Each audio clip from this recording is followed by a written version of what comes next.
Everyone, and welcome back to our C2C series and our first video of the series. My name is Sauvik and Courtney.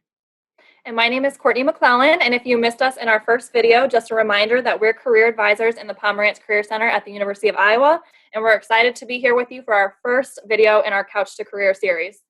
So today's topic is about networking. I know that's something that we all love to talk about, but it's something that we all have to do when we think about finding positions or going off to graduate school or really just interacting with people that you may not know.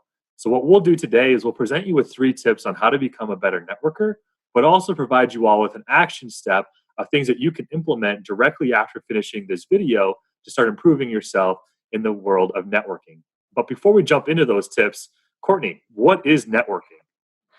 Well, on the most basic level, networking is just the process of communicating with others to exchange information, share ideas, and potentially make some professional or social contacts. But hopefully with the tips that we share today, you'll have a better idea of how to make those networking scenarios really strong. So now that we all have a basic understanding of what networking actually is, let's go in and let's jump into our 3 tips. Okay, so the first tip that we have for you is to perfect your elevator pitch. Now, you've probably heard of this term before, but the elevator pitch is pretty much derived from the ride that you would take in an elevator with a top executive, getting your point across to that person so they'll give you a promotion, right? That's kind of the history behind why it's called an elevator pitch. But it's really kind of an easy thing to pull together. There's really 4 main components to keep in mind. Number 1, you want to say who you are. That's a baseline. Number 2, you want to say what your credentials are. You want to have an objective for why you're talking to this person. And then you want to have a great starting point question, right? So kind of showcasing what you have, who you are, and then leading into that conversation.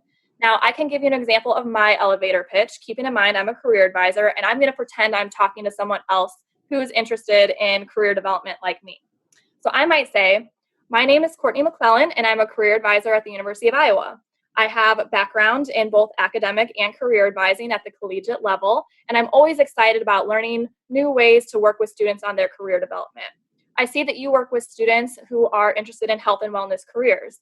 Can you share with me some of the strategies that you use with this population? Again, something pretty short and sweet, doesn't have to be too rehearsed, but has those 4 main components, which again are who you are, so your name, your credentials. For students, that's usually your major, what you're studying, different things like that.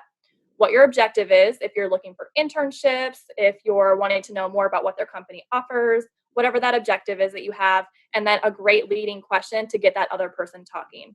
And those are the main components of your elevator pitch. The tip number 2 is to make sure that you just relax. I was probably, and probably still am, the most awkward person that you'll ever meet. So if you find yourself in my shoes, that's totally okay. Just make sure that you relax. Networking or talking to strangers is supposed to be a weird and awkward type of conversation, but just know that they are feeling the same exact things as you. I truly believe that the more time you put into perfecting your elevator pitch, the easier step number 2 and the actual facilitating of networking becomes. So again, solid practice is going to lead to solid performance. Also, other things that you could be thinking about is to have further questions in your back pocket to continue the conversation. So having questions like, how did you get to your particular career? What are your thoughts of working for that particular organization? And if all else fails, just talk about the weather. But really, the more you can relax, the easier this part will become. Okay, and finally for tip number 3, just want to remind you that networking really is an investment. It's kind of poor form to go up to someone right away and say, hey, you offer me a job, or do you have an internship that I'd be really good for? Because they really don't know you yet. You have to develop that relationship with someone that you're networking with, and that's going to take a little bit of time. That rapport building, making sure that they understand your value and why you'd be a good fit for their team is really kind of the end goal of networking. So just like you wouldn't make all your money in stocks overnight, you're not going to make the biggest bang for your buck on a networking situation just one time. It has to be continued connections and continued conversations so that you can have some really good end results. So now that you have those 3 tips in your back pocket, let's talk about what do you do with those tips? So I believe that the first thing that you all can start thinking about is who's already in your network. And to do this, I would advise creating a network map. So put yourself in the middle and envision a spider web. So this web has multiple different layers that you can then think about who's in your network. So those would be people like friends or colleagues, past supervisors, some faculty members, staff, coaches. The list is ever growing. Once you start doing that, you can then think of, are there sub connections that you can potentially make? So is a staff member connected to a faculty member? And is that faculty member then related to a colleague or whatever the case may be? Once you start envisioning what your network looks like, it gets much easier to think about who you can go to for the questions and the things that you're trying to get across. Other ways to really start thinking about growing your network is utilizing the alumni feature that's going to be within LinkedIn and connecting with the University of Iowa. But that's the first step to building out your network map.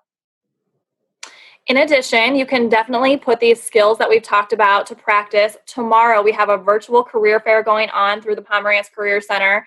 Tomorrow, April 15th, it's from 10 to 4, and we have put the link for you to sign up in the description of our video here so that you can log into that. Great opportunity. We've just touched on the basics of networking today, but practice makes perfect, so definitely take advantage of that fair tomorrow. I think there's 44 employers signed up, so some really great opportunities to talk about job and internship opportunities that might be out there for you.